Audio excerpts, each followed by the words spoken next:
Hello viewers. पिछले video में हम लोगों ने वर्क करने की अनुरूपेण विधि सीखी थी।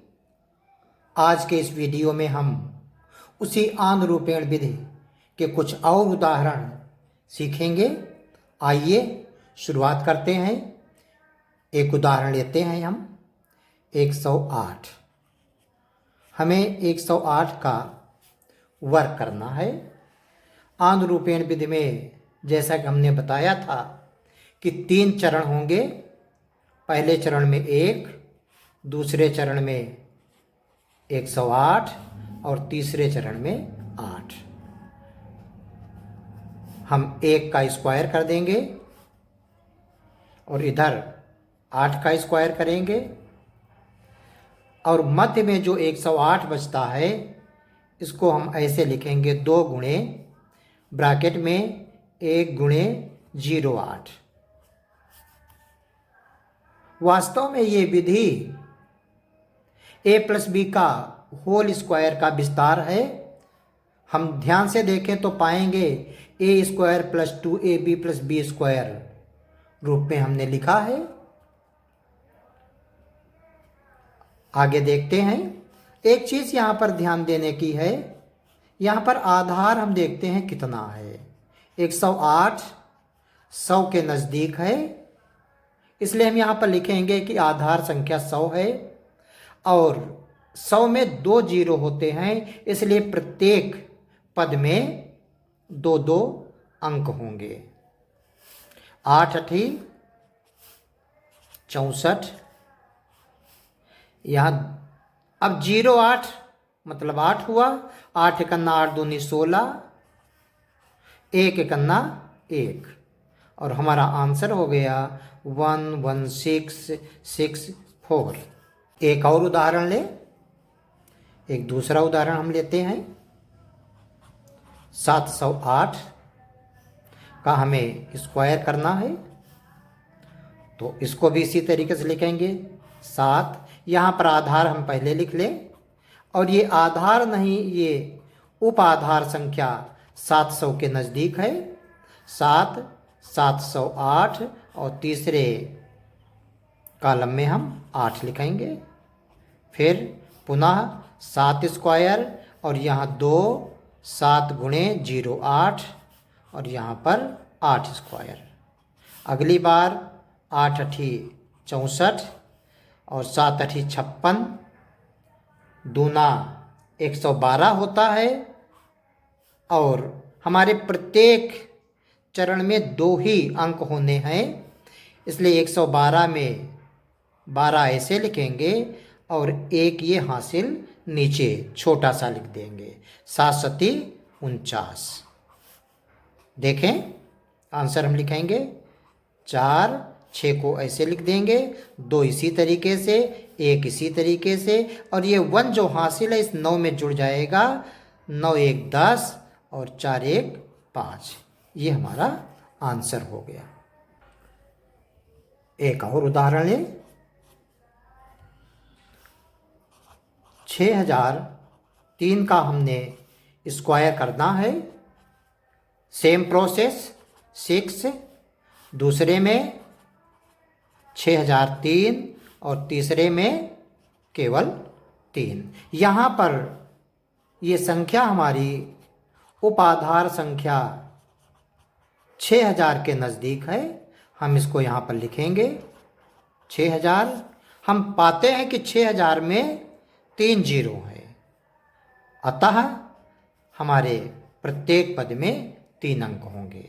3 तियाँ 9 और इसमें 2 जीरो बढ़ाएंगे। हम सीधे कर रहे यहाँ पर हैं और यहाँ पर एक बार हम लिख देंगे 6 गुणे 0 0 3, यहाँ 6 4 36 3 होंगे और इसको हम एक बार फिर इसी तरीके से लिख लेंगे। 6 3 18 दूनी 36, 3 पद हैं, इसलिए 0 36 0 0 9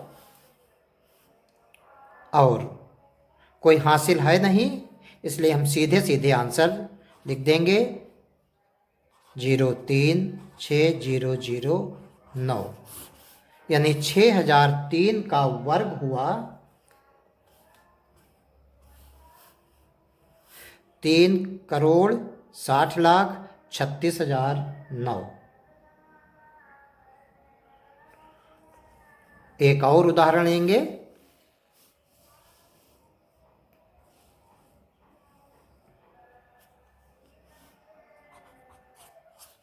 थोड़ा बड़ा उदाहरण हम लेते हैं।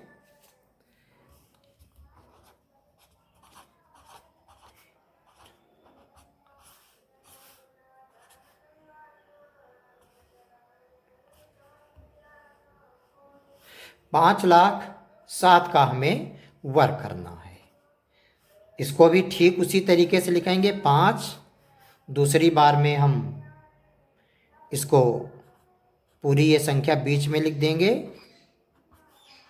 और तीसरी बार 7।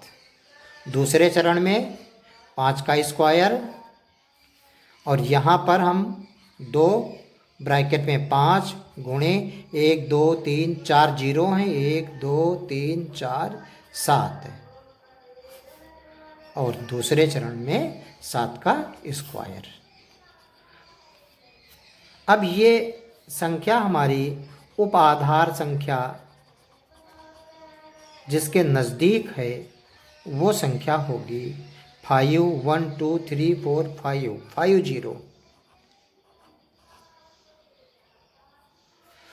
5 लाख, इस 5 लाख में जीरो हैं 5, अतः प्रत्येक पद में 5 अंक होंगे। 7 सती 49, 2 हो गए अंक, 3 जीरो बढ़ाएंगे।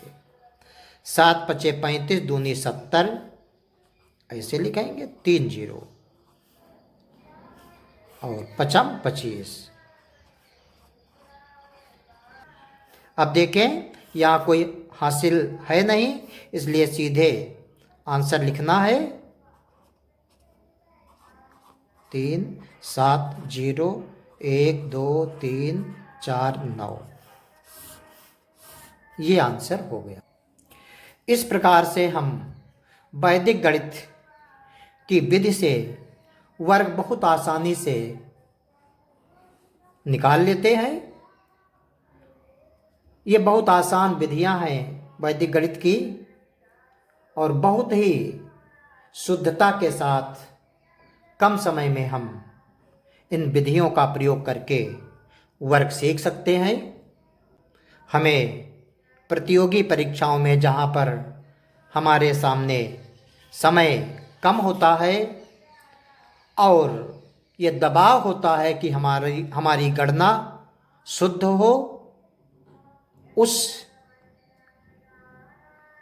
समय में हम इन विधियों का प्रयोग करें तो निश्चित रूप से आप कुछ अच्छा कर पाएंगे और अपनी परीक्षाओं में अधिक सफलता हासिल कर सकेंगे। धन्यवाद।